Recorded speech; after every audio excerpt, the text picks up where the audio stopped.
नए साल का बड़ा अपग्रेड, बड़ा चमत्कार, बड़ी अद्भुत लीला साईनाथ महाराज। साईनाथ महाराज शिरडी में है, सब जानते हैं, लेकिन मैं आपसे निवेदन कर रहा हूँ, हार्दिक प्रार्थना कर रहा हूँ, आपके चरण स्पर्श करके कह रहा हूँ, इस समय साईनाथ महाराज मथुरा में एक बेटी के यहाँ, जिसने मुझे फोन किया कि मेरा जीवन सिसकता बिलकता टूटता जीवन था, सब कुछ नष्ट हो चुका था। मैं साईनाथ महाराज को नहीं भूलना चाहती थी और लोग मेरा विश्वास तोड़ने के लिए लगे थे। मैं बड़ी दुखी थी, अंदर से टूट चुकी थी, बिखर चुकी थी, कुछ शेष नहीं रहा था। ऐसा लगता था कि प्राण त्याग दूं। लेकिन उसी समय मुझे एक कथा सुनने में आती और उस कथा ने मेरे जीवन को बदल दिया। पिछला वीडियो मैंने बताया, साईनाथ महाराज ने उस बिटिया के साथ अद्भुत चमत्कार किया। विकलांग बिटिया है मथुरा की, उसके पति भी विकलांग है, आरएसएस के कोई स्कूल में नौकरी करते हैं, बहुत कम तनख्वाह मिलती, 2 बेटियां हैं, बड़ा दुखी जीवन था। लेकिन साईनाथ महाराज ने कैसे संभाला मैं बता रहा हूं। उसने कहीं मेरी कथा पढ़ ली, साइंस अपने चैनल से जुड़ गई। ड्रीम साई है साईनाथ महाराज, सबको आड़े हाथ लेता, जो प्रेम करता है साईनाथ महाराज उनके बस में हो जाते हैं। बड़ी अद्भुत लीला। उस लड़की ने मुझे फोन किया कि आपकी कथा पढ़ी, मेरी आंख में आंसू आए, और जब उसने अपनी जीवनी सुनाई तो मैं भी रोने लगा, मेरी आंख से भी अश्रुधारा बहने लगी। मैं उसको फोन पे जवाब नहीं दे पा रहा था, इतने आंसू मेरे बहे। उसी दिन उसे स्वप्न आया, पहला स्वप्न अद्भुत। कोरे कागज पे ओम साई राम लिखते जा रही, ओम साई राम लिखते जा रही, और एक ध्वनि सुनाई दे रही। ये मूल मंत्र है बिटिया। कितनी अद्भुत लीला है। उसने तुरंत मुझे फोन पर बात की कि मुझे आज ऐसा सपना आया, मेरा मन बाती प्रसन्न हुआ, मैं प्रफुल्लित हूँ। आज साईनाथ महाराज ने मुझ पर अनुग्रह किया है। मैंने कहा बात आगे बढ़ेगी और भी कुछ देंगे। आज गुरुवार है, नए साल का, तुम्हें कुछ मिलेगा। गुरु स्थान पे पूजा की थाली देखती है। पूजा की थाली बड़ी सुंदर स्वर्ण युक्त, जिसमें नीम की पत्तियां, नारियल, गुलाब के फूल और पीला चंदन और सुगंधी रहती है। बड़ी अद्भुत है। उस थाली को देखने के बाद जब उसका स्वप्न टूटता तो मुझे तुरंत फोन करती है और कहती है, गुरुजी मुझे एक स्वप्न और आया। मैंने कहा बेटा तेरे ऊपर साईं की कृपा हो गई। बड़ी अद्भुत लीला है साईनाथ महाराज। वो तेरे पास शिरडी से चलकर मथुरा आ गए। तेरा मन जितने लोगों ने भटकाया है, साईनाथ महाराज ने भटकने नहीं दिया। तुझे कथा मिल गई, तूने सार गर्भित कथा सुन ली, तेरा कल्याण निश्चित। और उसके बाद क्या क्या उन्होंने स्वप्न देखा वो मैं आपको बता रहा हूं। इसके बाद एक स्वप्न आता है उस बिटिया को, वह कुत्ते को पुड़ी खिला रही है। दूसरा स्वप्न आता है बड़ा अद्भुत, वह मेरा वीडियो सुनती है ब्रह्म मुहूर्त में, और उसके बाद 5:30 बज जाते हैं और बाबा का मंगल स्नान देखती है। वो मंगल स्नान देखने के बाद उसकी निद्रा लग जाती है। वो अर्ध निद्रा में रहती है और शिरडी पहुंच जाती है और मंगल स्नान पंडितों के साथ कराती है। उसका मन बहुत प्रसन्न हो जाता है और वह मुझे फोन करती है कि मुझे ऐसा स्वप्न आया। मैंने कहा बेटा तुम पर साईं की कृपा हो गई, तुम पिछले जन्म की साईं की लक्ष्मी हो। नविदा भक्ति के 9 सिक्के भी मिलेंगे तुम्हें। बड़ी अद्भुत लीला हुई। उसकी बिटिया को, उसकी 2 बेटियां हैं, उसके बाद उसकी बिटिया को 10 का सिक्का मिलता है, उसके घर के पास पूजा के स्थान पर रख देती है। दूसरे दिन 50 का नोट मिलता है पूजा के स्थान पर। तीसरे दिन 5 रुपए मिलते हैं, पूजा के स्थान पर रख देती है। चौथे दिन 100 रुपए मिलते हैं, पूजा के स्थान पर रख देती है। फिर 10 रुपए मिलते हैं। बड़ी अद्भुत लीला है साईनाथ महाराज। और उसके घर में रोज पैसे मिल रहे हैं। और अभी अभी उसने फोन करी कि बिड़ला के स्कूल में एक वैकेंसी निकली है, उस वैकेंसी का मैं फॉर्म भर रही, आपका आशीर्वाद चाहिए। मैंने कहा बेटा, मैंने पूरी साई चरित्र बताया हूँ सारगर्भित, 1 साल लग गया मेरे को साई चरित्र बताने में। लोग भागवत 7 दिन में कर देते हैं,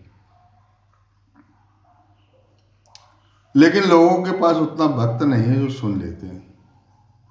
समय नहीं है, समय कम है।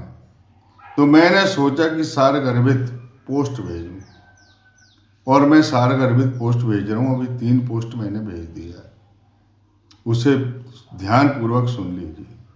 साईं जीवनी जीता जागता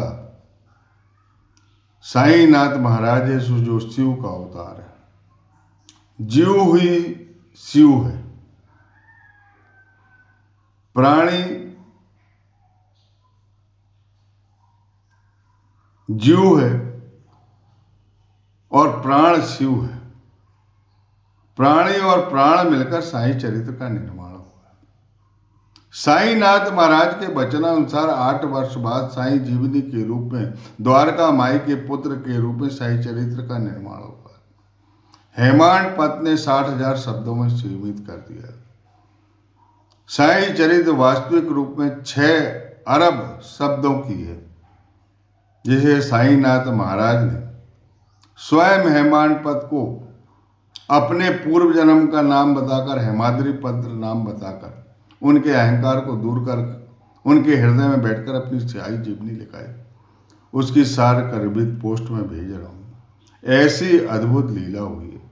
उस बिटिया को मैंने कहा हूँ कि तुम अपना वीडियो बनाओ, लेकिन उसने कही है कि मेरा मोबाइल ठीक नहीं है, उसका कैमरा ठीक नहीं है।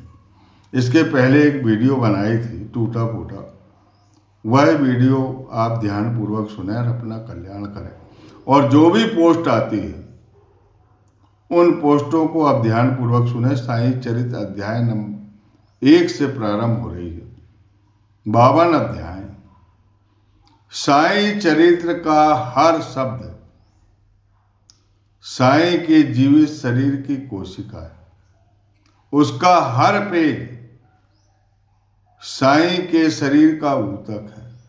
उसका हर अध्याय साईं के शरीर का अंग है।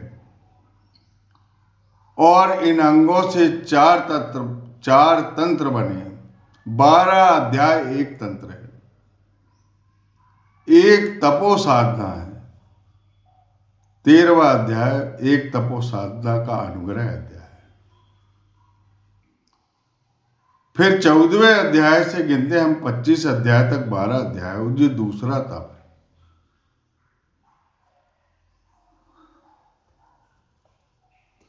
25वें अध्याय तक दूसरा तप है, 12 अध्याय हो जाते हैं। उसके बाद 26वां अध्याय वो अनुग्रह अध्याय है, दूसरे तप का। 4 तप है साईनाथ महाराज की जीवनी के। 12 अध्याय एक एक तप है, और 4 अध्याय अनुग्रह अध्याय है। पहला 13वां अध्याय अनुग्रह अध्याय एक तप का। दूसरा 13 अध्याय, उसके 12 अध्याय होने के बाद 13वां अध्याय जो आता है 26वां, वो अनुग्रह अध्याय है उसका। फिर 12 गिनो 38 तक 39वां अध्याय अनुग्रह अध्याय।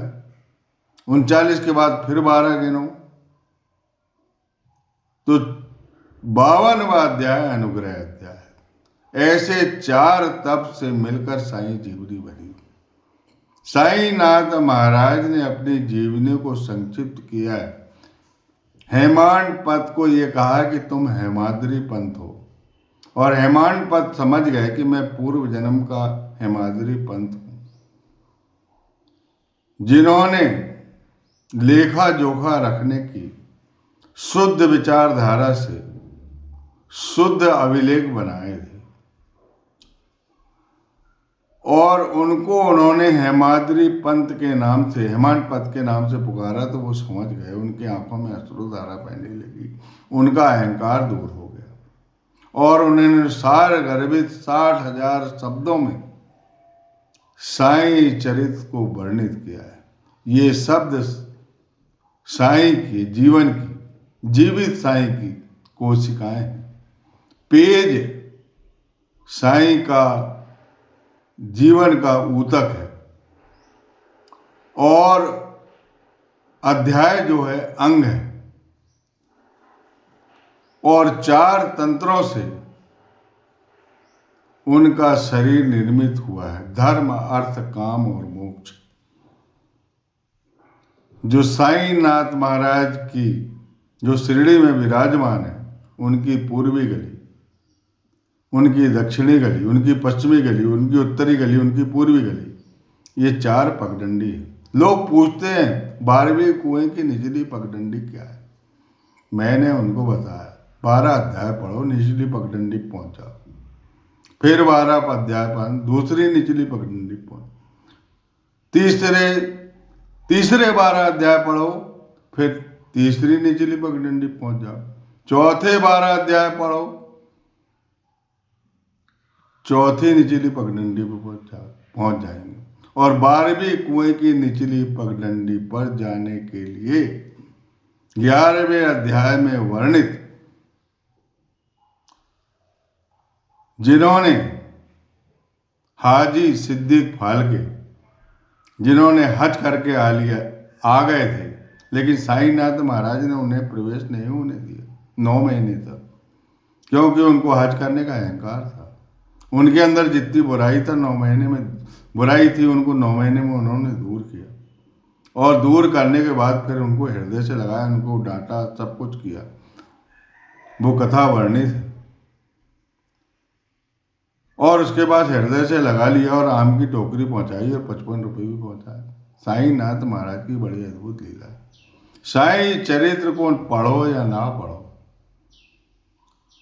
केवल हृदय पे रख लो, सिराने पे रख लो, आपका कल्याण हो जाएगा। और अभी साईं चरित्र के 6 अरब शब्द जो है 60,000 शब्दों में सीमित हो गए हेमंत पथ के द्वारा, और मैं और सार गर्भित कर दे रहा हूँ साईंनाथ महाराज की कृपा से। उन समस्त पोस्टों में हाजिरी लगाई, आपका कल्याण होगा, आपके कष्ट दूर होंगे, आपके बाल बच्चे सुखी रहेंगे, पीढ़ी दर पीढ़ी दुख से मुक्त होगी और अंत में सदगति प्राप्त होगी। बोले सच्चिदानंद सद्गुरु साईंनाथ महाराज की जय।